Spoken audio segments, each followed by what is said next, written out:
Mona Ratuliu dan Indra Brasko salah satu pasangan selebriti yang menjadi panutan banyak orang. 21 tahun membina rumah tangga, hubungan mereka tak pernah diterpa berita panas. Sedikit menilik ke belakang, Mona dan Indra menjalani masa pacaran selama 5 tahun. Yes, I do.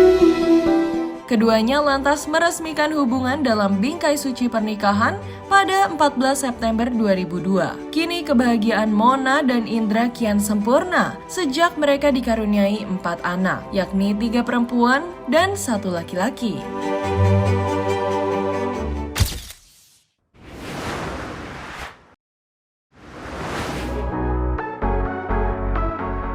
Mima Syafa Putri membuat banyak orang tak percaya dengan pernyataannya. Putri sulung Indra Brasko dan Mona Ratuliu itu mengaku memiliki gangguan mental. Sejak SMP, serangan panik alias panic attack kerap datang, bahkan sampai membuat Mima ingin mengakhiri hidup. If I showed you my flaws, if I couldn't be strong, tell me honestly, would you still love me the same? Sebagai orang tua, Mona dan Indra tak lelah untuk mendampingi buah hatinya selama berjuang melawan penyakit kejiwaan tersebut. Kondisi Mima bahkan menghadirkan pengalaman luar biasa. Melalui sang putri tercinta pula, Mona dan Indra memetik pelajaran berharga sebagai orang tua. Sebagai orang tua berusaha update terus ya, berusaha update terus, membenahi diri terus. Kesalahan-kesalahan tuh pasti ada aja gitu ya, apalagi terhadap Mima. Mima tuh kan anak pertama ya, jadi selalu jadi pengalaman pertama buat Guru kita. utama kita itu adalah Mima. Jadi Mima tuh selalu baru buat kita gitu. Kalau misalnya yang lain-lain tuh karena udah pernah ngalamin Mima, jadi fase-fasenya kita udah bisa nebak lah ya. Cuma kalau Mima kan selalu nggak ketebak ya, karena dia anak pertama kan, selalu pembelajaran besar lah buat kita. Cuma ya alhamdulillah ya, jalan tuh pastinya ada aja dengan support dari keluarga, dari orang tua, dari teman-teman terdekat, semuanya jadi jauh lebih baik sih. Jadi orang tua itu kan nggak ada kuliahnya, nggak ada sekolahnya lah istilahnya. Nah ini kewajiban kita mau menciptakan anak seperti apa, ya memang guru utamanya orang tua ya. Kita harus terus update, terus belajar, terus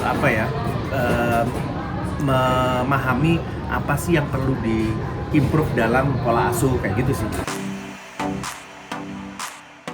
Mona dan Indra tak memungkiri, terungkapnya gangguan mental yang dialami Mima Syafa tentu menjadi pukulan terberat dalam hidup mereka. Hal-hal buruk bahkan melintas di benak mereka. Untungnya Mima mampu bangkit hingga kondisi mentalnya hingga kini dinyatakan baik-baik saja. Tapi kita ikhlas menerima apa adanya, kita bahas juga, kita nggak mau tutup mata gitu. Memang itu terjadi, jadi ya memang kita hadapin sama-sama. Enggak sih, alhamdulillahirabbil alamin, nggak membuat trauma juga gitu.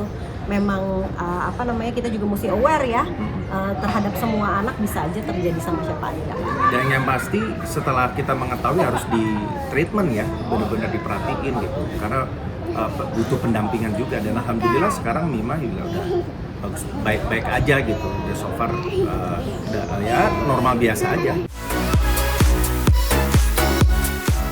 Selain memiliki pengalaman merawat anak dengan gangguan mental, Mona dan Indra juga memutuskan untuk merawat sang keponakan. Hati mereka tergerak karena ibu kandung Balint meninggal setelah melahirkan akibat positif COVID-19. Udah pikir-pikir gimana ya kalau sama Mona aja gitu ya. Ya alhamdulillah Mas Indra sama Mona juga mau terima untuk rawat Balin, ya saya bersyukur banget gitu ya. Sampai sekarang alhamdulillah. Ya kebetulan kita juga sebenarnya sempat diskusi ya beberapa hari, karena kan kalau kita mikirnya kasihan, Balin kan full susu formula ya, sementara masa nggak dapat ASI setetes 2 tetes sih gitu, emang nggak ada yang donor ya? Ya kan, tapi kan lagi delta gitu kan. Itu alasannya. Jadi memang keputusan terbaik adalah pakai susu formula, apalagi di rumah sakit waktu itu kan ya. Jadi kita pikir boleh nggak sih kalau aku susuin dulu, karena kan memang lagi nyusuin Numa juga. Waktu itu pemikirannya ke situ dulu gitu. Benar, ya, udah gak apa-apa deh. setidaknya dapet deh gitu, walaupun sedikit juga gitu awalnya begitu. Terus ngajuin ke Doni, kebetulan Doni juga lagi punya pemikiran yang sama ya. Sebenarnya yang perhatiannya emang habis-habisan tuh ya sama bayi-bayi ya, karena kan mereka masih banyak mesti dijagain. Kalau kakak-kakaknya misalnya yang gede kan udah umur tahun ini 20 dia, jadi kalau lagi mau curhat baru aku nanti nyiapin waktu buat dia, tapi kan nggak tiap hari ya.